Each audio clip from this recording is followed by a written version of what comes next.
In Fundamental of Software Development, today we will learn about entity relationship diagrams.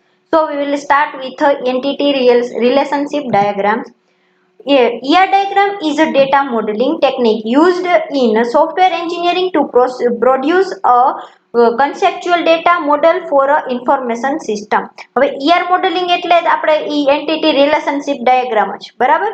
હવે ER modeling શું છે તો કે એક ટાઈપનું ડેટા મોડેલિંગ ટેકનિક છે. એ શું કરે સોફ્ટવેર એન્જિનિયરિંગ ની અંદર જેટલા કંઈ પણ ડેટા મોડલ્સ ને કન્સેપ્ચ્યુઅલી આપણે જે કંઈ પ્રોસેસ થતી હોય એ ઇન્ફોર્મેશન સિસ્ટમ ની અંદર જે કંઈ પણ પ્રોસેસ થાય એનું આખું આપણે મોડેલિંગ કરીને આપે, એનો આખો આપણે એક ચાર્ટ જનરેટ કરીને આપે બરાબર. પછી diagrams created using this ER modeling technique are called entity relationship diagram or ER diagram or ERDS બરાબર. આના દ્વારા જે કાંઈ પણ મોડેલિંગ આ ટેકનિકની મદદથી જે કાંઈ પણ ડાયાગ્રામ આપણે ક્રિએટ કરીએ બરાબર એને આપણે entity relationship diagram, ER diagram, ERDS etcetera આપણે કહી શકીએ બરાબર.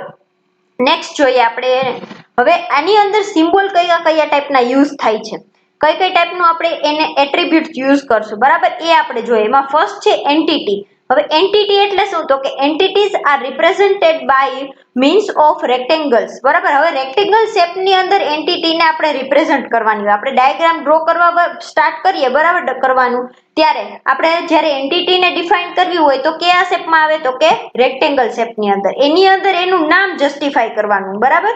અને એન્ટિટી સપોઝ એક સ્કૂલ ડેટાબેઝ માટે આપણે એન્ટિટી બનાવતા હોય એની અંદર કઈ કઈ ટાઈપની એન્ટિટી આવી શકે તો કે સ્ટુડન્ટ્સ હોય, ટીચર્સ હોય એન્ડ પ્રોજેક્ટ્સ હોય બરાબર. તો એ થયું આપણે એન્ટિટી જસ્ટિફાઈ કરી કયા શેપની અંદર તો કે રેક્ટેંગલ શેપની અંદર બરાબર. હવે નેક્સ્ટ આપણે જોઈએ એટ્રીબ્યુટ્સ. હવે એટ્રીબ્યુટ્સ કઈ રીતે જસ્ટિફાઈ કરવાના, પહેલા તો એટ્રીબ્યુટ શું તો કે એક એન્ટિટી હોય એની અંદર જે કાંઈ પણ એની ઇન્ફોર્મેશન આવે એ એના એટ્રીબ્યુટ્સ થાય બરાબર. હવે આપણે જોઈએ attributes are the properties of entity મેં જે કીધું એ બરાબર. પછી attributes are represented by means of ellipse. હવે જે એટ્રીબ્યુટ્સ ને આપણે કઈ રીતે રિપ્રેઝેન્ટ કરવાનું તો કે ઇલિપ્સ શેપની અંદર બરાબર. Every ellipse represent one attribute and it directly connected to the entity. હવે જે ઇલિપ્સ શેપનો આપણે એક એન્ટિટી બનાવશું બરાબર એ રિપ્રેઝન્ટ કરશે એટ્રીબ્યુટને એની ડાયરેક્ટલી એની સાથે કનેક્ટ થઈને બરાબર. તો આ હતું એટ્રીબ્યુટ. જો આપણે ફોર એક્ઝામ્પલ ફિગરની અંદર જોઈ શકીએ છીએ સ્ટુડન્ટ નામની એન્ટિટી છે એની અંદર એટ્રીબ્યુટ્સ ક્યાં ક્યાં છે તો કે એનો રોલ નંબર, એનું નેમ, એની બર્થ ડેટ બરાબર. તો એ જે કાંઈ પણ ઇલિપ્સ શેપ્સમાં છે એને શું કહેવાય એટ્રીબ્યુટ્સ, અને સ્ક્વેર રેક્ટેંગલ શેપની અંદર છે એને કહેવાય એન્ટિટી બરાબર. હવે નેક્સ્ટ આપણે જોઈએ composite attribute. Composite attribute કોને કહેવાય તો કે if the attributes are composite they are further divided in a tree like a structure. હવે જો નેમ છે, નેમ ની અંદર પાછું બે હોય તો કે ફર્સ્ટ નેમ અને લાસ્ટ નેમ, તો ઈ એનું કમ્પોઝાઇટ એટ્રીબ્યુટ થયો. મેઇન એટ્રીબ્યુટ એની અંદર પાછા પાર્ટીશન પડે બરાબર તો એને કહેવાય કમ્પોઝાઇટ એટ્રીબ્યુટ. હવે એ એક ટ્રી સ્ટ્રક્ચર જેવું આપણે ડિફાઇન કરે કે ભાઈ એને નેમ માંથી બે પાછા પાર્ટીશન પડે તો એક ટાઈપનું ટ્રી જનરેટ થયું બરાબર. હવે every node is then connected to its attribute બરાબર. દરેક નોડ છે એના એટ્રીબ્યુટ સાથે કનેક્ટેડ હોય. This is a composite attributes are represented by ellipse that are connected with an ellipse. આ જે છે આપણે રિપ્રેઝન્ટ કરે છે બરાબર ઈ ઇલિપ્સ શેપ ની અંદર જ હોય અને એ પાછા કનેક્ટેડ ઇલિપ્સ શેપમાં જ થાય બીકોઝ ઈ એટ્રીબ્યુટ્સ નો શેપ ઇલિપ્સ જ છે બરાબર. હવે નેક્સ્ટ આપણે જોઈએ મલ્ટીવેલ્યુડ એટ્રીબ્યુટ. મલ્ટીવેલ્યુડ એટ્રીબ્યુટ કોને કહેવાય તો કે multivalued attributes are depicted by a double ellipse. જો હવે મલ્ટીવેલ્યુ પહેલા તો કોને કહેવાય તો કે ફોન નંબર છે ઈ કેવા હોય તો કે બે પણ હોઈ શકે, કોઈ પાસે ત્રણ પણ હોઈ શકે બરાબર. તો એ મલ્ટીવેલ્યુ થઈ. હવે નામ તો હંમેશા એક જ હોવાનું, બર્થ ડેટ એક જ હોવાની બરાબર, રોલ નંબર એક જ હોવાનો, તો ફોન નંબર બે હોઈ શકે. તો આપણે મલ્ટીવેલ્યુ એટ્રીબ્યુટ ક્યારે બતાવી શકીએ તો કે એક ઇલિપ્સ ની અંદર એની બહાર આઉટલાઇનરમાં બીજો ઇલિપ્સ કરવાનો. તો એ ટાઈપનું જે કાંઈ પણ આપણે રિપ્રેઝન્ટ કરશું એને કહેવાય મલ્ટીવેલ્યુડ બરાબર. તો ફોન નંબર છે એક સ્ટુડન્ટ પાસે બે હોઈ શકે એટલે આપણે એને આપણે એટ્રીબ્યુટને આપણે મલ્ટીવેલ્યુ કહી શકીએ બરાબર. હવે નેક્સ્ટ જોઈએ ડિરાઇવ્ડ એટ્રીબ્યુટ. ડિરાઇવ્ડ એટ્રીબ્યુટ એટલે શું તો કે એ depicted by a dashed ellipse. Dash દ્વારા આપણે એને ડિસ્પ્લે કરી શકીએ. ફોર એક્ઝામ્પલ તમે ફિગરમાં જોઈ શકો છો એજ જે છે એજ નો શેપ કેવો આપણે કર્યો છે ડેશ લાઇન ની અંદર યુઝ કર્યો છે આપણે, ઇલિપ્સ શેપ જ બનાવ્યો પણ ડેશ લાઇનમાં. હવે પહેલા તો આપણે એ સમજીએ ડિરાઇવ્ડ એટ્રીબ્યુટ કેને કહેવાય. તો કે જે ડિરાઇવ્ડ એટ્રીબ્યુટ એટલે શું? તો કે એક કોઈ બીજા એટ્રીબ્યુટ માંથી એને આપણે ફાઇન્ડ કરીને લેતા હોય. આ બર્થ ડેટ જે છે સ્ટુડન્ટની, બરાબર, એના ઉપરથી આપણે એની એજ ફાઇન્ડ કરીએ છીએ. તો જે ફાઇન્ડ કરીને ડિરાઇવ્ડ કરીને જે એટ્રીબ્યુટ્સ ની વેલ્યુ આવે ને એને કહેવાય ડિરાઇવ્ડ એટ્રીબ્યુટ્સ, બરાબર. અને એ કેનાથી રિપ્રેઝન્ટ થાય? તો કે ડોટેડ લાઇનથી. હવે નેક્સ્ટ આપણે જોઈએ રિલેશનશિપ્સ.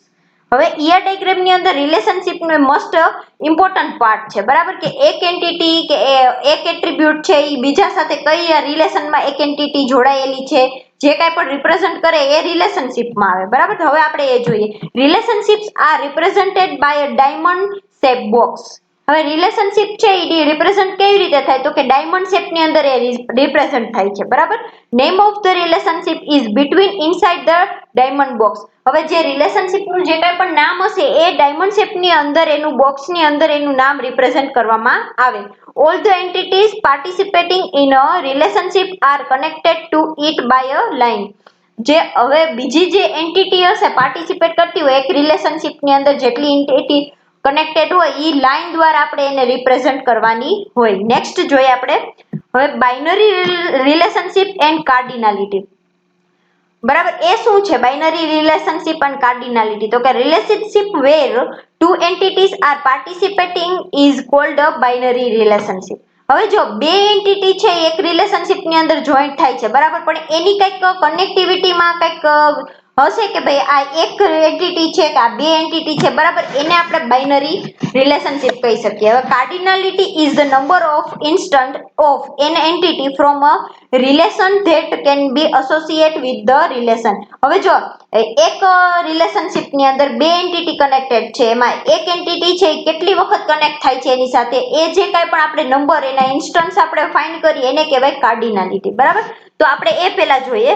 હવે એની અંદર પાછળ ચાર છે: one to one, one to many, many to one and many to many. હવે સ્ટાર્ટ કરીએ આપણે વન ટુ વન થી. વન ટુ વન રિલેશનશિપ કેને કહી શકીએ? તો કે when only one instant of an entity is associated with the relationship, it is marked as a 1:1. બરાબર. હવે જો આપણે ફિગર ની અંદર તમે જોઈ શકો છો એક રિલેશનશિપ છે એમાં બે એન્ટિટી છે, બરાબર. તો બે એન્ટિટી છે એ એક સાથે જોડાયેલી હોય, મીન્સ કે એક જ વખત એ ડેટા શેર થતો હોય. મીન્સ કે જો ફોર એક્ઝામ્પલ તમે અહીંયા લઈ લ્યો કે કઈક સપોઝ અસાઇનમેન્ટ આપેલું છે, સ્ટુડન્ટ્સ છે અને આ સાઈડ છે એનું અસાઇનમેન્ટ નું કમ્પ્લીશન, બરાબર.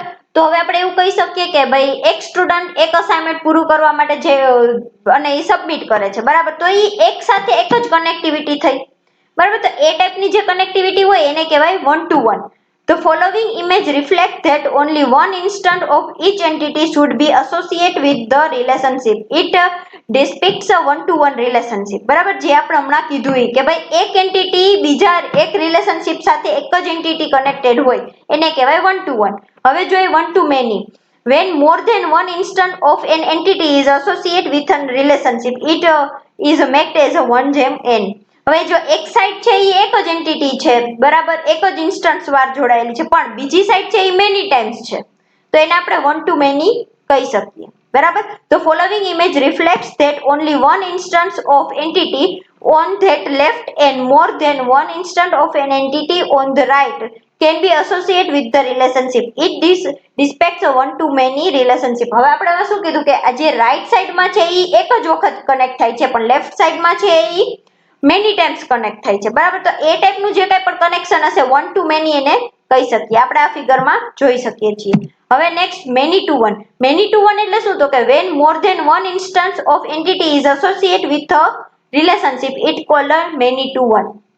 હવે આપણે જેમ આમ વન ટુ મેનીમાં જોયું, વન ટુ મેનીમાં એક સાઈડ વન હતું ને એક સાઈડ મેની હતું, એવી રીતે આની અંદર એક સાઈડ મેની એન્ટિટી કનેક્ટ થતી હોય રિલેશનશિપમાં, એક સાઈડ વન એન્ટિટી કનેક્ટ થતી હોય, બરાબર. તો એને આપણે મેની ટુ વન કહી શકીએ. The following image reflects that more than one instant of an entity on the left and only one instant of an entity on the right can be associated with the relationship. It depicts a many to one relationship. જે હમણાં મેં તમને કીધું એ કે ભાઈ આની અંદર કેવું છે કે ભાઈ એક સાઈડ મેની ટાઈપની એન્ટિટીઝ છે અને એક સાઈડ વન એન્ટિટી કનેક્ટ થાય છે.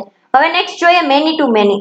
The following image reflects that more than one instant of an entity on the left and more than one instant of entity on the right can be associated with the relationship. આને કહેવાય many to many. હવે જો એક જ side lots of entity છે ને બીજી side પણ લોટ્સ ઓફ એન્ટિટી કનેક્ટ થાય એને કહેવાય many to many relationship. બરાબર, તો આ હતું શું જોયું આપણે બાઇનરી રિલેશનશિપ એન્ડ કાર્ડિનાલિટી. કાર્ડિનાલિટી જે આપણે અહીંયા 1 1 1 n લખીએ છીએ ફિગરમાં જોઈ શકીએ છીએ એને કહેવાય કાર્ડિનાલિટી. કઈ કઈ શું જોયું આપણે તો કે 1 to 1, 1 to many, many to 1 and many to many. બરાબર, હવે ફોર એક્ઝામ્પલ તમે આ ડાયાગ્રામ જોઈ શકો છો. આ ડાયાગ્રામ છે કેનો તો કે લાઇબ્રેરી મેનેજમેન્ટ સિસ્ટમનો. બરાબર, હવે આની અંદર ફર્સ્ટ ઓફ ઓલ આપણે જોઈએ તો પહેલા તો એન્ટિટી કઈ કઈ છે તો કે books, publisher, member and nothing. બસ આ ત્રણ જ એન્ટિટી છે આની અંદર. બરાબર, હવે એટ્રીબ્યુટ્સ ક્યાં ક્યાં છે તો કે બુક્સ ની અંદર કયા કયા એટ્રીબ્યુટ્સ છે તો કે ઓથર છે, book ID, title, price, available etcetera. બરાબર, હવે બીજી એક વાત કે જે બુક્સ છે એનું બુક આઈડી સ્પેસિફિક એક જ હોવાનું. તો બુક આઈડી ને આપણે નીચે અંડરલાઈન કરીએ એનો મતલબ શું થાય તો કે એ એની પ્રાઇમરી કી છે. બરાબર, હવે બુક્સ છે ઈ પબ્લિશર સાથે કઈ રીતે કનેક્ટેડ છે તો કે પબ્લિશ્ડ બાય. બુક કોણે પબ્લિશ્ડ બાય મીન્સ કે કોણે પબ્લિશ કરી તો કે આ પબ્લિશરે. બરાબર, તો એવી રીતે એની રિલેશનશિપ છે. તો આ રિલેશનશિપ છે. બરાબર, આ એનો સિમ્બોલ છે ને એની અંદર જે કઈ લખ્યું એ રિલેશનશિપ નું નેમ છે. બરાબર, એવી રીતે પબ્લિશર છે એના પણ હશે સમથિંગ એટ્રીબ્યુટ્સ. ક્યાં ક્યાં છે તો કે public ID, address, name etcetera. બરાબર, એવી રીતે બોરો કોણ કરે તો કે મેમ્બર કઈ પણ હોય બોરો કરતા હોય બુક્સ ને. બરાબર, તો એ ટાઈપનું જે છે એને શું કહેવાય આ ટાઈપનું રિલેશન કહી શકીએ. બરાબર, એ બોરો કરતા હોય ત્યારે પાછું એમાં કઈક સમથિંગ એટ્રીબ્યુટ્સ હોય. ક્યાં ક્યાં તો કે ડ્યુ ડેટ હોય, રિટર્ન ડેટ હોય, ઇસ્યુ હોય. બરાબર, આ ટાઈપનો જે કઈ પણ ડાયાગ્રામ આપણે જોઈ શકીએ છીએ અત્યારે ફિગરમાં આવી રીતનો આપણે ડાયાગ્રામ કન્ડક્ટ થાય. બરાબર, ફોર એક્ઝામ્પલ આ લાઇબ્રેરી મેનેજમેન્ટ સિસ્ટમ માટેનો ડાયાગ્રામ હતો. તો આજના લેક્ચરમાં આપણે શું જોયું તો કે વોટ ઇઝ એન ડાયાગ્રામ. બરાબર, ફર્સ્ટ ઓફ ઓલ આપણે સ્ટાર્ટ કરીએ આગળથી. શું જોયું આપણે ડાયાગ્રામ શું છે, પછી એની અંદર કયા કયા સિમ્બોલ્સ નો યુઝ થાય તો કે એન્ટિટી નો યુઝ થાય, પછી છે એટ્રીબ્યુટ્સ નો યુઝ કર્યો તો. બરાબર, એટ્રીબ્યુટ્સ કઈ રીતે રિપ્રેઝન્ટ થાય એ જોયું. પછી આપણે કમ્પોઝાઇટ એટ્રીબ્યુટ જોયા. બરાબર, પછી નેક્સ્ટ શું જોયું તો કે મલ્ટીવેલ્યુડ એટ્રીબ્યુટ જે ફોન નંબરમાં ડબલ લાઈન છે એ. પછી નેક્સ્ટ શું જોયું ડિરાઇવ્ડ એટ્રીબ્યુટ્સ જોયા. હવે નેક્સ્ટ આપણે રિલેશનશિપ જોઈ. બરાબર, રિલેશનશિપ ની અંદર આપણે બાઇનરી રિલેશનશિપ એન્ડ કાર્ડિનાલિટી. એમાં કઈ કઈ રિલેશનશિપ હતી તો કે 1 to 1, 1 to many, many to 1, many to many. Done, અને આ આપણો હતો લાસ્ટમાં ડાયાગ્રામ જે આપણે જોયો. આજના લેક્ચરમાં આપણે આટલું જોયું. Thank you.